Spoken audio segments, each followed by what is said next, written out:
you that my connection to Avondale is deep.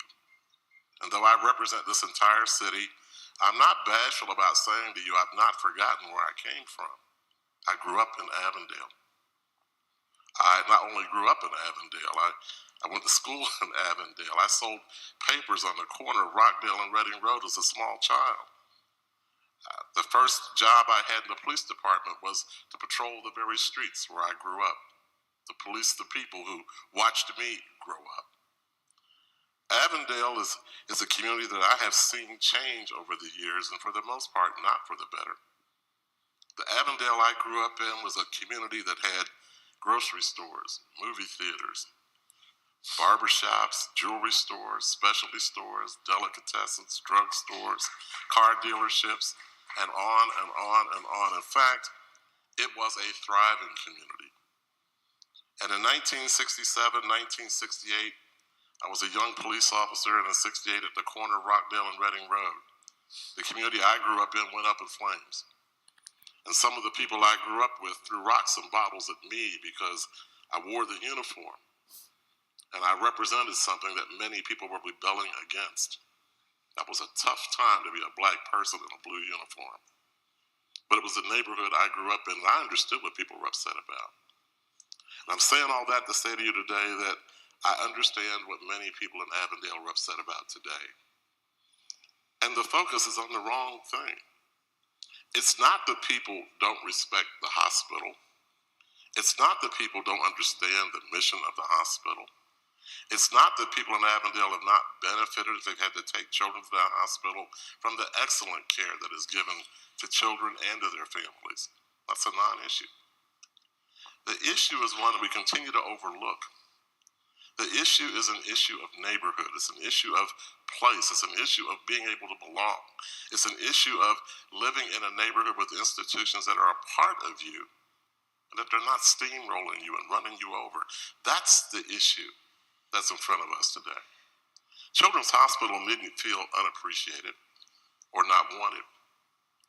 But the hospital does need to hear what people said this morning. These are people who live in Avondale, many by choice, some because they can't go anywhere else, but whatever the reasons are, they're there. And if you live in Avondale, even as I did as a small child, you've always been conscious of the zoo, the hospitals. Because everyone in Avondale knows and has always known that they lived under the threat of at some point losing their home. We have watched Avondale lose much. But the thing that really comes to mind for me is the loss of a grocery store and what that does to a community.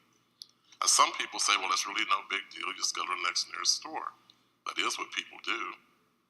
But around the hospital that is world-renowned for the care it gives to children, around that hospital, as you've heard other people say, are children whose health conditions mirror those in some third world countries. I don't find that acceptable. Neither do people in Avondale. But no one has blamed the hospital. The hospital touts that it has done much in Avondale. No one disagrees.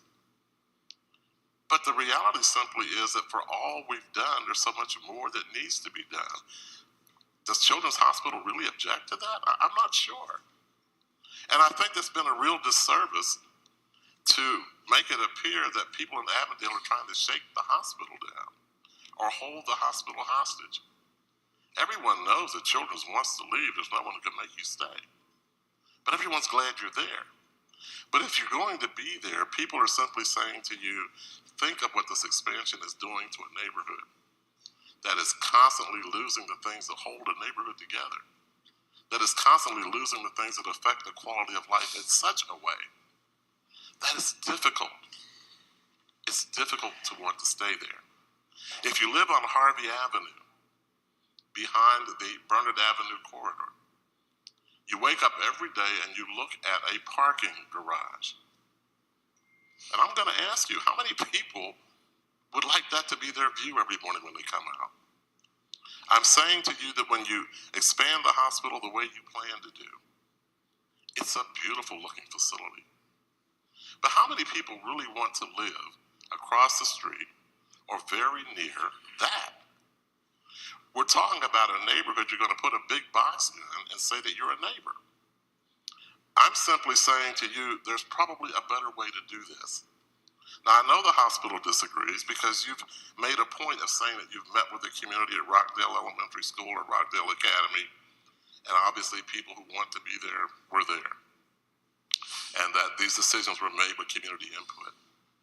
But you've heard person after person say they weren't a part of that. I don't know if they weren't a part because they chose not to be there, or if they were working and couldn't be there, or whatever the issues are.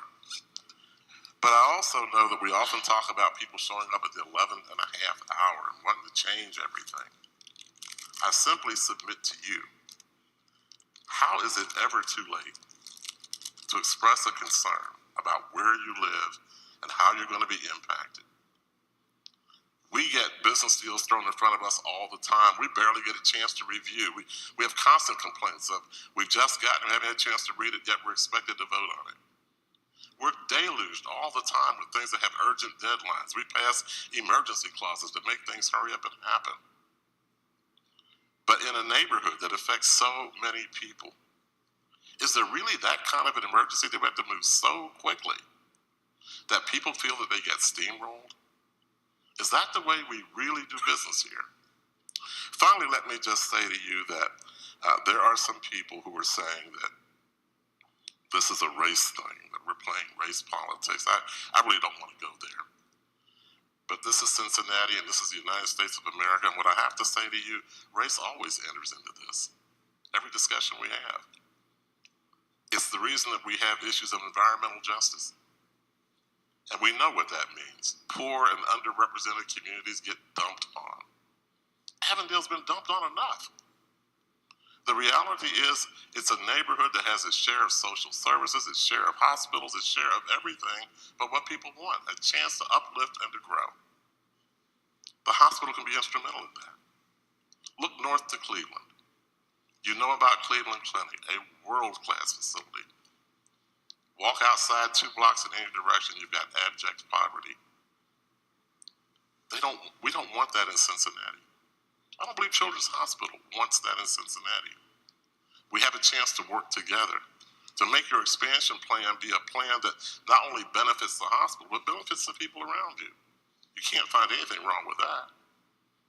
Your employees don't want to walk the streets of Avondale. You put them in shuttle buses and move them back and forth. You're talking about rerouting a street, not for the benefit of the people in Avondale, so that you can get in and out of Avondale in a hurry. You don't have to look at where you are. But I urge you to go outside the hospital and look at where you are. Take a look at your neighbors. Take a look at what's going on around you. And more importantly, take a look at what's not going on around you. And ask yourself truly, the expansion you plan, does it really benefit this neighborhood? The people in Avondale, for the most part, are telling you no. And there are some who, because of the work you do, are willing to make the sacrifice to allow you to go ahead and expand. But the reality simply is, and you will do this, I know that, but going forward, Avondale still has the same issue of losing population, losing opportunity. How will you attract a grocery store? How can you bring back a business district when you keep taking people out of the neighborhood? It's people that make those things happen. So with Martin Luther King, we've lost population. With the zoo, we've lost population. With your planned expansion, we've lost population. And it's not over. You will continue to expand unless the people in the neighborhood stand up to you, unless they speak truth to power, until they get the opportunity to make very clear to you, they are people. They're not acreage in the way of what you want to do. They are people.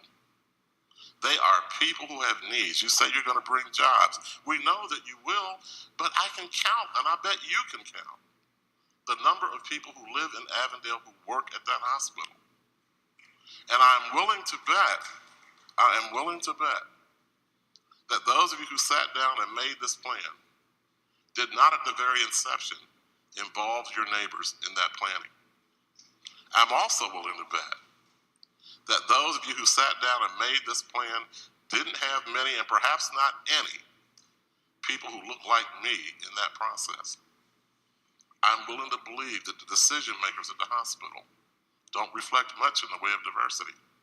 And I'm saying to you, you find yourself in this position because you don't avail yourself of the opportunity to truly partner with the neighborhood. That's why people in Avondale feel you're not their partner. You're the people who come to tell them what's best for them. And no matter what they have to say, you know better. That's not just the hospital. That's any developer who comes to our neighborhoods. But it's the poor and the underrepresented neighborhoods who don't have the power and the ability to raise their voice in a way that makes you feel you have to listen. We all know you couldn't do this in a Hyde Park. We all know you couldn't do this in some of our other communities. You just couldn't do it. You can do it here. So at the end of the day, the request is simple. For me, as an elected official, I don't feel that I belong to anybody. I get in trouble with folks all the time. But I vote my conscience. I try to do my homework. I listen to people. I'm a no vote on this, not because I'm against the hospital, not because I don't understand your mission, not because I don't recognize that you have a need that perhaps calls for you to expand. I'm a no vote because the manner in which you choose to do this impacts the people around you in a very negative way, a way that I frankly don't think you fully understand, and that you won't fully understand until you live in a position like this, or until you involve yourself in a neighborhood in such a way that you really can walk in the other person's shoes. And if you don't do that, you make a person like me have to choose. And if you make me choose in this way, I will choose to stand with the people who, in spite of your best intentions, want to protect their homes, want to protect their children, want to keep pride in their neighborhood, want to feel that they deserve the right to have a voice in what happens with them, especially when it affects them. I can never apologize for standing with the people. Mr. Chair.